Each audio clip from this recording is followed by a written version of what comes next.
इस वीडियो में हम क्लास 9th का सिविक्स का chapter 3 electoral politics line by line cover करने वाले हैं। इलेक्शन से इम्पोर्टेंट क्यों है, इसके लिए हमें हरियाणा का एक केस स्टडी समझना होगा। 5 घंटे से शहर की भीड़ चौक में इकट्ठा थी हरियाणा संघर्ष समिति के चीफ के लिए, जिनका नाम देवीलाल था। 1982 तक यहाँ कांग्रेस पार्टी रूल कर रही थी, जिसके बाद देवीलाल जो अपोजिशन लीडर के रूप में न्याय युद्ध मूवमेंट करते हैं और प्रॉमिस करते हैं कि उनकी गवर्नमेंट किसानों के, छोटे बिजनेसमैन के लोन्स खत्म कर देंगे। सभी उनके प्रॉमिस से अट्रैक्ट होते हैं और स्टेट असेंबली में देवीलाल यानी लोक दल को 90 सीट्स में 76 सीट्स मिलते हैं और कांग्रेस को सिर्फ 5, जिसके बाद देवीलाल चीफ मिनिस्टर अपॉइंट होते हैं और अपने प्रॉमिस को पूरा करते हैं। लेकिन नेक्स्ट इलेक्शन 1991 में कांग्रेस वापस आती है। हमें इलेक्शंस की जरूरत क्यों है? बिना इलेक्शंस के डेमोक्रेसी को चलाने के लिए सभी लोगों को रोजाना साथ में डिसीजन लेना होगा, लेकिन ना हमारे पास इतना टाइम है और ना इतना बड़ा लैंड, ना ही हम बता सकते हैं कि कौन ज्यादा एक्सपीरियंस्ड और नॉलेजेबल है।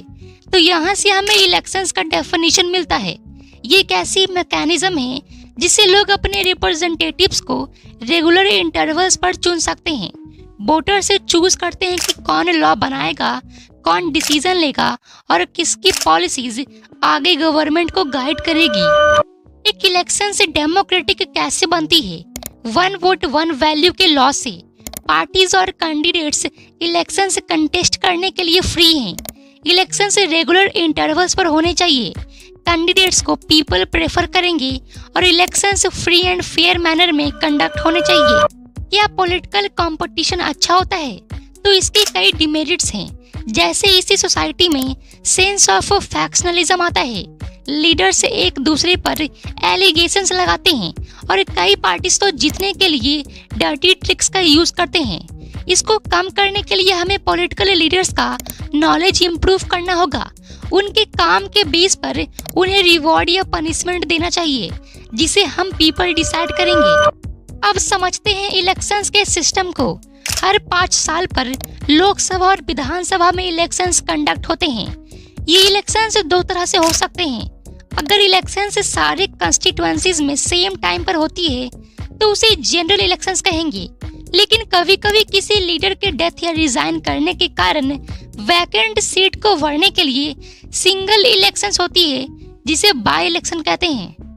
इलेक्शंस करवाने के लिए कॉन्स्टिट्यूएंसीज बनती है, जिन्हें इलेक्टोरल कॉन्स्टिट्यूएंसीज कहते हैं। जैसे हरियाणा में लोकदल ने 90 सीट्स में 76 सीट्स जीती, मतलब 90 में 76 कॉन्स्टिट्यूएंसीज में लोकदल के एमएलए चुने गए।